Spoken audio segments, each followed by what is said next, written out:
This is the ASUS ROG Ally, and it is running SteamOS. No, this isn't Bazite OS. This is actually legit SteamOS, the same SteamOS that you would find on the Steam Deck. And although it's not 100% optimized for the ASUS ROG Ally, I'm still able to run games on there with relative ease. Now, after installation, I did run into a couple of bugs here and there still are some weird situations from time to time, but it's SteamOS and it's actually running on this thing. Now, out of the box, there are going to be some things that are missing that you're going to have to put in, but I'll talk about that in this video. I actually followed a tutorial from Deck Wizard and a couple of other YouTube channels that are out there, but Deck Wizard was kind of my main point of reference when it came to some of the things that are in this video. And honestly, the process only takes 20, maybe 30 minutes. And once everything's said and done, boom, you can go ahead and start playing games on your ASUS ROG Ally with the lightweight feel of SteamOS and the ease of use that comes with that software. If you are interested in doing this for yourself, there are a couple of things that you want to keep in mind. First and foremost, whatever is on your SSD is going to be wiped entirely. That means that you can't really do a partition or anything like that. It's just going to take over the entirety of the SSD at the time of this recording. Also, I ran into a couple of issues, especially when I was capturing footage from the dock itself, whether I was using the official Steam Deck dock from Valve or a third-party dock. I couldn't actually enable VRR in order to capture the footage of the game that I was playing. And even still, there were instances where I just couldn't get a steady signal from the ASUS ROG Ally onto my screen itself. Now, that could be my capture card that's there. I'm using the Elgato 4KX, but it has the latest firmware and it's able to go ahead and do so many things with the latest and greatest PC handhelds that I was kind of taken aback by the fact that that even happened. But regardless, that is something to take into account. Now, if you want to do this yourself, you're going to need a couple of things. First and foremost, you're going to want a USB drive of some kind. I used a 32GB USB drive and that was enough. You're also going to want a wireless keyboard / mouse combo. I have this one, and I'll have all of the things that I talk about in this video listed down below with affiliate links. But with that, you can go ahead and use it as a mouse and a keyboard. And because we're limited to just one USB-C port, I do recommend getting a dongle of some kind that has multiple ports in there, just because having an adapter that allows you to have multiple inputs just makes life easier.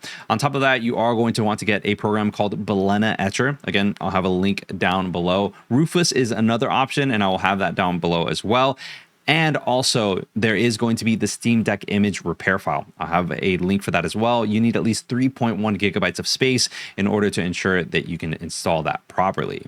Once you have everything that you need in order to get everything started, you're going to grab your flash drive or your USB drive. You're going to plug this into a computer or a desktop, a laptop of some kind. If you only have the Ally, that's an option too, but the Ally is relatively slow in comparison to a desktop or a laptop.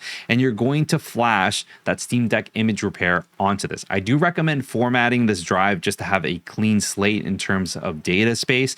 And once you have that, flash your Steam Deck repair image onto this using either Balena Etcher or Rufus or whatever program you want to go ahead and use in order to flash this onto this hard drive.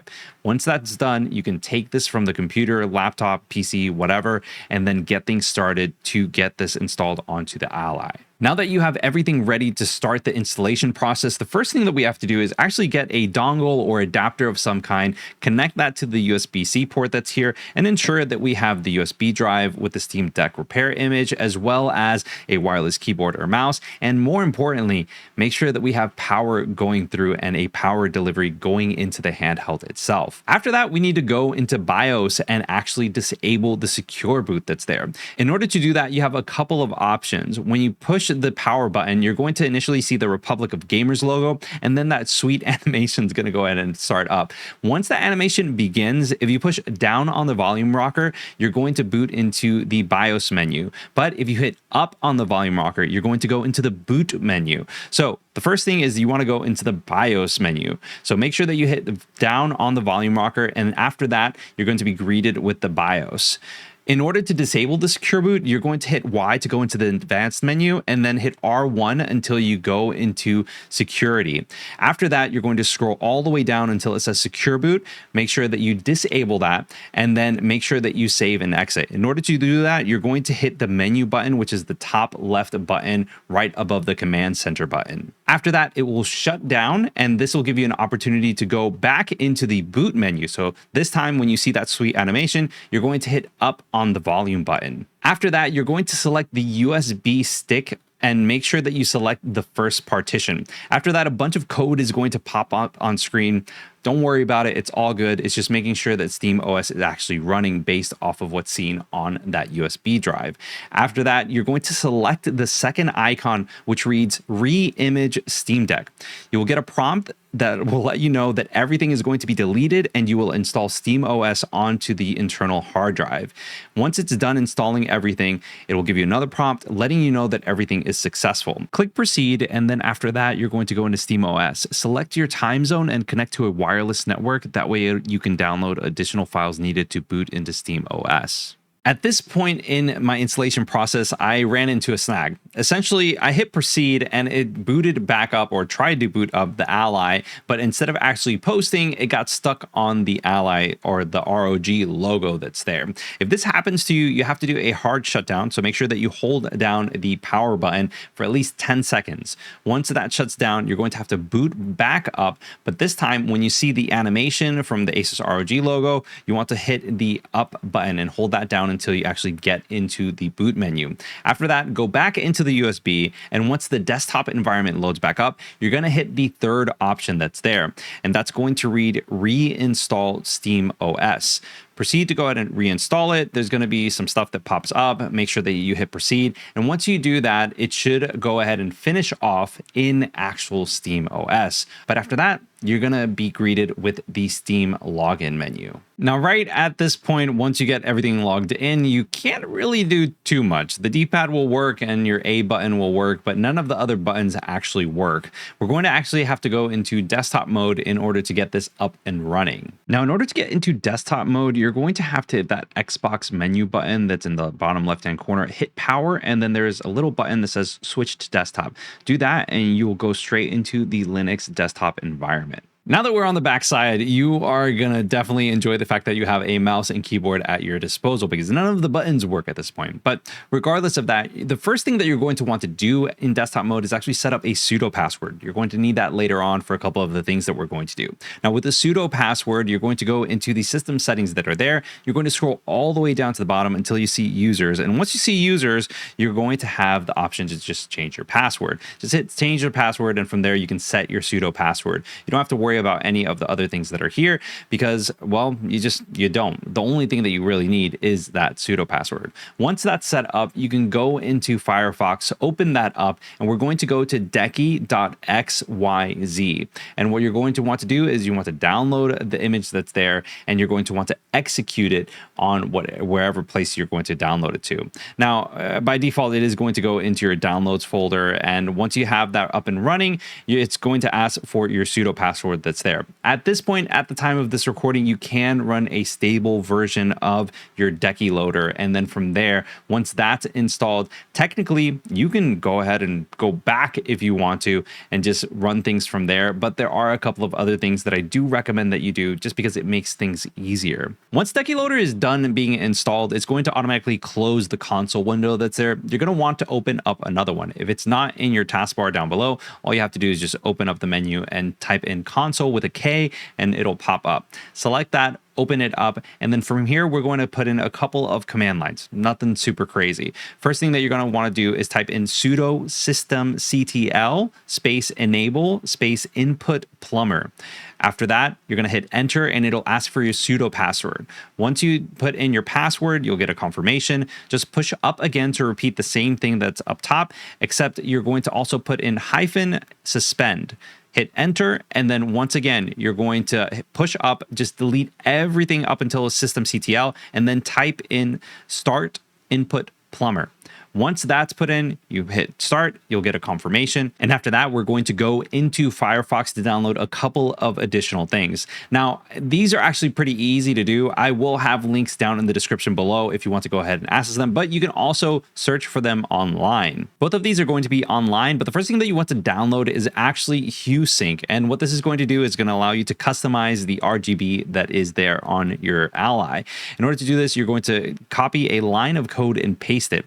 Search Honjo, or Honjow, Hue Sync, Huesync. When you see that, you're going to click on it. And if you scroll down a little bit, you're going to see a line of code that's an easy installation. You're going to take that code, copy it, and you're going to paste it onto your console. Now, for me personally, I couldn't actually do the Control-Shift-V that you need to do and actually get things going because of the keyboard that I use. So instead, there is actually a copy or paste option that is there in the top right-hand corner. Just hit paste, and then from there, hit enter, and then it'll automatically download and install everything that it needs to do in order to get the Hue Sync working. When it comes to simple Decky TDP, it's the same thing. You're going to search for Aaron Lee Simple Decky TDP. Once you find the GitHub page, it'll look just like this. Make sure that you click and copy that line of code that's there, copy and paste it right into your console. And once you hit enter, it'll install everything automatically. And then from there, we can go back into game mode in SteamOS. Now that we're back in game mode, there is one thing that I want to give you a heads up on just because it's going to save you a lot of time and a lot of headache. First, don't update the OS. You're going to get a notification letting you know that there is a system update for SteamOS. Don't do it. What it's going to do is it's going to revert you back to a previous version of SteamOS that isn't compatible at all with the Ally. At least that's what I realized in my experience. I had to reinstall and do all of this all over again after installing all of my games because, well, I just did that without even thinking about it and seeing the version that this update was going to go ahead and have. Also, now that you're playing games on SteamOS, I do recommend looking into the different protons that are there for your games. Now, a proton essentially creates or emulates a Windows-like environment in Linux, or in this case, SteamOS. That way, your games that are meant for Windows can run in this OS efficiently. Now, different protons behave differently with different games. I would recommend looking up protondb.com just to find the game that it is that you want to go ahead and run on this handheld and just make sure that it runs with the right proton. If by any chance in the compatibility list you don't find the proton that is listed on here, I do recommend going back into desktop mode and downloading an app called Proton Up Qt. It'll have all sorts of different things that are listed on there, and that way you can find which one behaves best with the different games that are there. Once you have your Proton updated or selected from Proton Up Qt, all you have to do is go into this cog icon for the game, go into properties, and then from there in under compatibility, you just have to force whichever proton you want to go ahead and use. And the ones from there are listed as GE, but pretty much you can pick whichever one that is here, whichever one performs best for the game that you're trying to run. If you're planning on docking this Ally or any other device that you're installing this version of SteamOS on, you might run into a couple of issues with audio actually going out to the proper external device. Right now, the audio that is being picked up is actually from the speakers on the Ally and is being picked up on my mic. Now, even still with that being set to external device, the audio is still coming out of the speakers. If I were to go back from the settings and go back into see where the audio is coming from, it still says that it is there with the internal speaker. So yeah, these are just part of the glitches that you're going to find with this installation. Now, the last thing that I do recommend that you install is actually something that's called Decky Frame Gen. With this, you are going to be able to patch, quote unquote, different games to allow for frame generation and quote unquote DLSS on all of the games that are here. Now, not everything works 100%. I did run into a couple of issues, specifically with Marvel's Spider-Man 2, as well as Monster Hunter Wilds, but for the most part, it does a really good job across the board. So this is something that I do recommend that you get installed, and you can find that right here in the Decky Loader storefront, just because from here, all you got to do is just find it and hit install, and then from there, you're set and ready to go. Now that we have everything squared away and installed, we can go ahead and look at what we've done. So by default, you don't actually have any control into the TDP that is here in performance mode. For that, we're going to have to go into Decky Loader. And from here, you have simple Decky TDP. Now from here, you can pretty much do whatever you want. You can adjust the TDP however you want. You can adjust the GPU however you want, set up a minimum or maximum. I set my maximum to be 30 watts so that it can mirror the performance that we saw on the ROG Ally running Windows. But there are a plethora plethora of other options and other toggles that you can go ahead and set up. Furthermore, if you wanted to change the different colors that are there for your RGB, then you can set it up however you want. It's 100% up to you in terms of what it is that you want to go ahead and do. And of course, we have that frame gen that I mentioned earlier. At this point, I wanted to start playing games. So I started downloading games on my Ally, and things just ran just how they would on a regular Steam Deck or on a PC handheld that has Bazzite OS installed on it. And honestly, I have no complaints. There were a couple of hiccups from time to time, a couple of bugs that popped up. I sometimes needed to restart the entire handheld because there was a snag or something happened. But for the most part, things ran relatively well. Now, when I was testing games on here, I also wanted to compare how it ran on the Steam Deck. I wanted it to both run on 800p, and I wanted, since both had SteamOS, I could just do a side-by-side comparison, an apples to apples, so to speak. The only difference would be the hardware itself. And as we know, the ASUS ROG Ally with the Z1 Extreme chipset is going to perform better than the APU that the Steam Deck has. But regardless, I wanted to see the difference because, well, I'm curious. Aren't you?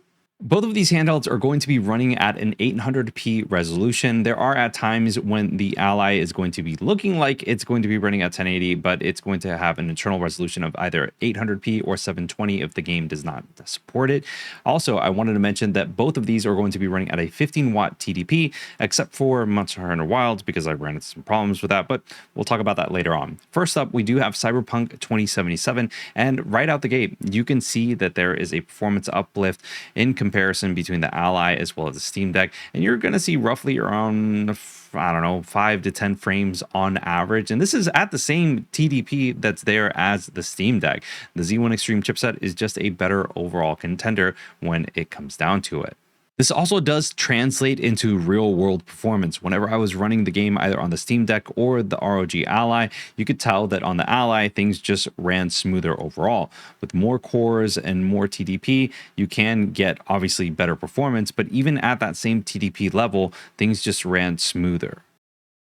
The same thing can be said for Returnal. When I was running the benchmark on both of these, regardless of the TDP being exactly the same, SteamOS being exactly the same on both, it just ran better on the Ally. In some instances, you even got double the frame rate. It's insane. And this does translate to real world performance as well when I ran the game on both of these.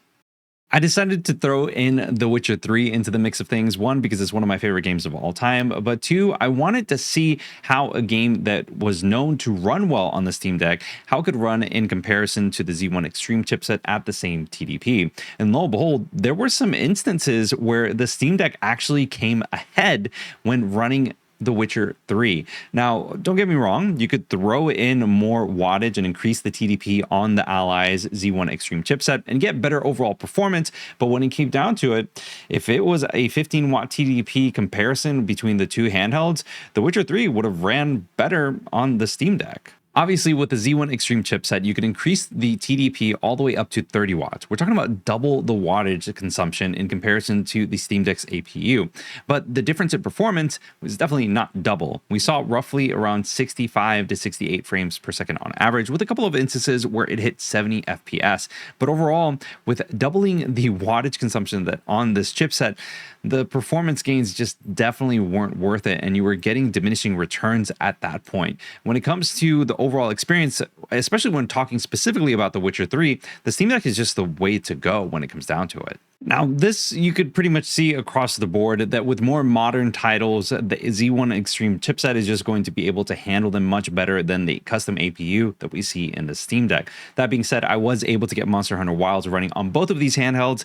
Now, I did have to use the hotfix Proton, so there were a lot of issues that I saw, a lot of artifacting and just glitches overall in terms of the UI, the interface. Like it was not a great experience, but I was still able to do a couple of hunts. Now, specifically with both of these, I did run them at medium settings using FSR set to quality.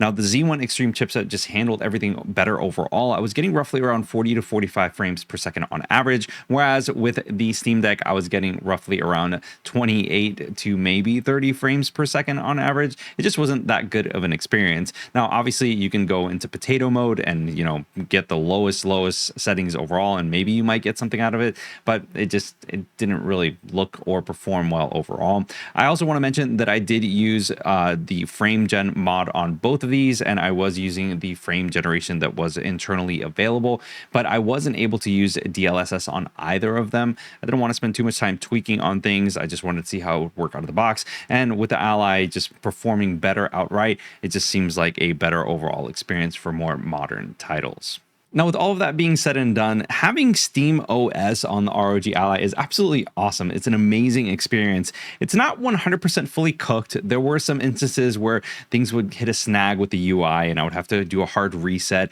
or for instance, a game wouldn't launch for whatever reason or would be stuck on an infinite SteamOS logo. But still, having this on something that isn't the Steam Deck with the power of the Z1 Extreme chipset is it's exciting overall. Now, if you want to have a console-like experience like the SteamOS, but with something that's a little bit more mature, then I would recommend Bazzite OS. It's just a better overall experience, and as of the time of this recording, it's just way more stable than what we have right now. If you want to go ahead and learn how to install that on your Ally or Ally X, then click this video over here. And if you want to hear my thoughts on this phenomenal MSI QD OLED monitor that I have right in front of me, then click this video over here. And until next time, guys, I will see you on the next one. Peace.